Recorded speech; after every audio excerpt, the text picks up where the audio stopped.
పోలీసులకి డౌట్ మొదలైంది. మీ వరకు వచ్చిన ఆ జేడీ ఇక్కడి వరకు రాదంటారా? ఒక్క క్లూ లేదు. ఒక కిడ్నాప్కి ఇంకో కిడ్నాప్కి సంబంధం లేదు. ఒక్క లీడ్ లేదు. అయినా ఒక్క రోజులో నా వరకు వచ్చేసిందంటే ఇక్కడి వరకు రావడానికి ఎక్కువ టైం పట్టదు. ఆలోపు పని ముగించేయాలి. రేయ్ బాయ్. మీరేం చేస్తారో నాకు తెలీదు. వెంటనే ఇంకొక 11 మందిని కిడ్నాప్ చేయండి. సరే బాయ్, పని పూర్తి చేసుకుని వస్తాం. ఇప్పుడేం చేద్దాం బాయ్? ముందు ఇక్కడి నుంచి వెళ్ళిపోవాలి డాక్టర్. జేడి ఈ పాటికి అందరినీ పిలిపించి నేను ఇంతమందిని దాచగలిగే ప్లేస్ కోసం వెతుకుతూ ఉంటుంది. నా దగ్గర పనిచేసే వాళ్ళకి ఈ గోడౌన్ గురించి తెలుసు. ఎవరిని అడిగినా చెప్పేస్తారు.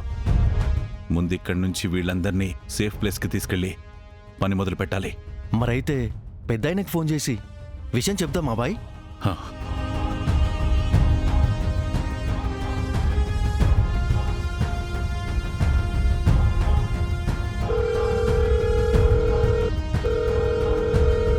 చెప్పు మీనన్. జేడి టీం రంగంలోకి దిగింది. మనకెక్కువ టైం లేదు.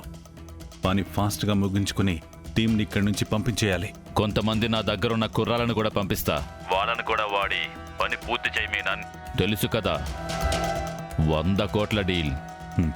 అలాగే ముందు ఈ మిగిలిన వాళ్ళని వేరే లొకేషన్కి మార్చాలి. జేడీకి ఏమాత్రం అనుమానం రాని ప్లేస్, అస్సలు కనిపెట్టలేని ప్లేస్ కావాలి. అలాంటి ప్లేస్ అయితే నా ఫామ్ హౌస్లో ఉంది. నేను టచ్లోకి వస్తా. అప్పటి వరకు మన వాళ్ళని పోలీసుల కంటపడకుండా ఉండమను. చెప్పింది అర్థమైంది కదా? సరే డాక్టర్, వాళ్ళందరినీ ఫామ్ హౌస్కి షిఫ్ట్ చేయాలి. ఫామ్ హౌస్కి వెళ్ళే వరకు జేడీకి దొరకకుండా ఉంటే చాలు.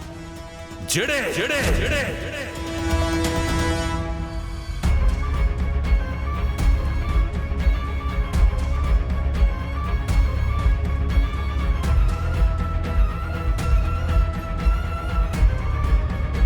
అత్తయ్య, ఏందమ్మీ? నా గురించి ఇంట్లో చెప్పాల్సినవి, నన్ను అనాల్సినవి ఇంకా ఏమైనా మిగిలిపోయి ఉండాయా? అందరి ముందు నన్ను ఎన్ని మాటలనుండవమ్మీ? నాకు మంచి మనసు లేదా? నేను నెగిటివ్ దాన్నా? నాకు దూరంగా ఉండను కూడా అన్నావు కదా? సారీ అత్తయ్య, జగదాత్రిని నమ్మి మోసపోయాను. నమ్మి నువ్వు మోసపోలేదమ్మీ. నన్ను అందరి ముందు ఎదవం చేసుండావు. ఆ భద్రాన్ని ఇంటికి పిలిపించాలనేది మనిద్దరి ప్లానే కదా?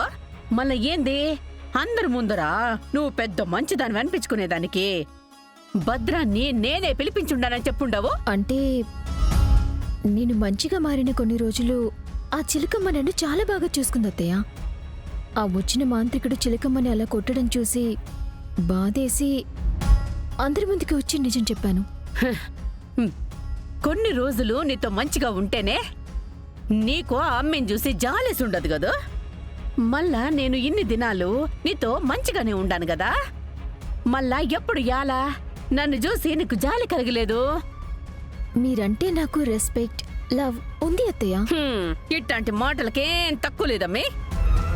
భద్రం గురించి నిజం చెప్పినప్పుడు మీ మామ కౌశికి నన్ను తిట్టినప్పుడు నాకు ఎంత కోపం వచ్చుండదో తెలుసునా?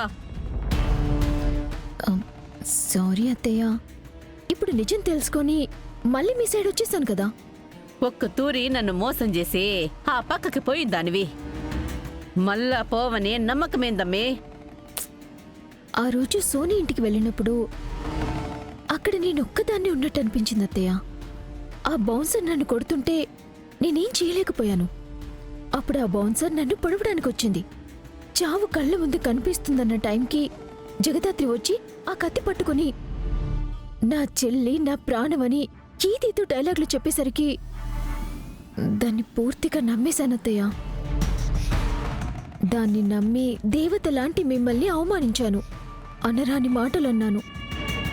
సారీ అత్తయ్య.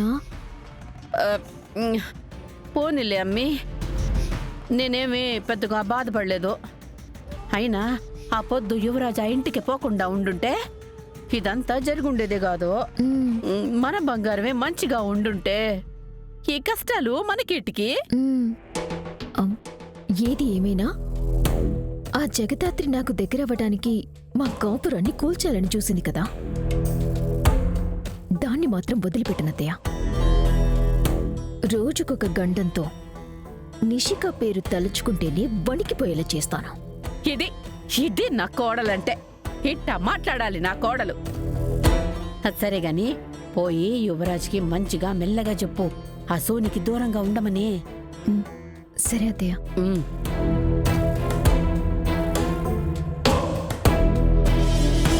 అమ్మయ్యా ఎక్కన స్వామి.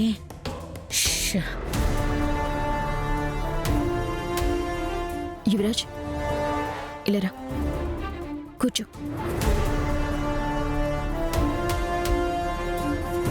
అసలు నువ్వేం చేశావో నీకు అర్థమవుతుందా? అసలు నువ్వు సోనీ ఇంటికి ఎందుకు వెళ్ళావు? ఎందుకు అంతలా తాగావు? సారీ నిషి, ఏదో తెలియకుండా జరిగిపోయింది. నా కార్ పంక్చర్ అయింది. అదే అసలు. ఎందుకు జరిగిందో ఎలా జరిగిందో నాకు చెప్పొద్దు యువరాజ్, ప్లీజ్. ఇంకోసారి అలా జరగదని మాత్రం చెప్పు చాలు. ఇంకోసారి అలా జరగదు నిషి, నన్ను నమ్ము.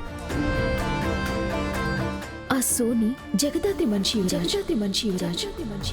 మనల్ని విడదీయటానికి దానికోసం పనిచేస్తోంది. నువ్వు ఆ సోనికి దగ్గరైతే జగదాత్రి మన మీద గెలుస్తుంది. సోనీ జగదాత్రి మనిషా? ఏం మాట్లాడుతున్నావు నిషి? నిజం యువరాజ్. ఆ జగదాత్రి నాకు దగ్గరవ్వడం కోసం తను వేసిన ప్లాన్ ఇదంతా. నువ్వు జగదాత్రి వేసిన ఒక పావువి అంతే. మన మంచి కోసమే చెప్తున్నాను. నువ్వు ఇవాల్టి నుంచి సోనికి దూరంగా ఉండు. కానీ తన అసిస్టెంట్ కదా. వదిన సోనీని నీకు దూరంగా వేరే డిపార్ట్మెంట్కి పంపుతానని చెప్పింది. ఆ తర్వాత తనని ఆఫీస్లో నుంచి ఎలా తీసేయాలో ఆలోచిస్తానని చెప్పింది. కాబట్టి అప్పటి వరకు నువ్వు దానికి దూరంగా ఉండు చాలు. సరే నిషి. యువరాజ్, నువ్వు నాకు దూరమైతే నేను బతకలేను యువరాజ్. నిషి ఏం మాట్లాడుతుంది? అసలు సోనీ జగదాత్రి మనిషి అవ్వడం ఏంటి? ఎక్కడో ఏదో తప్పు జరుగుతుంది. వీలైనంత త్వరగా సోనీతో మాట్లాడి అసలు ఏం జరుగుతుందో కనుక్కోవాలి.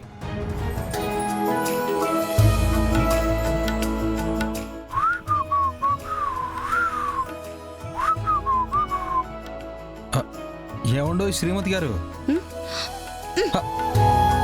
ఏయ్, ఎందుకు కొడుతున్నావు? దాత్రి, మాట్లాడుతుంటే పలకవేంటి? దాత్రి, నేను నీకు కనిపిస్తున్నానా లేదా నేను ఇన్విజిబుల్ అయిపోయానా? నాకు శక్తులు వచ్చాయా? నేను సూపర్ మ్యాన్ అయిపోయానా? అంత కోపంగా చూస్తున్నావంటే ఖచ్చితంగా నేను కనిపిస్తున్నాను. అమ్మయ్యా. అవును, అసలు నువ్వు ఎందుకు కోపంగా ఉన్నావు? ఏ నీకు తెలీదా? తెలీదనే కదా అడుగుతున్నాను.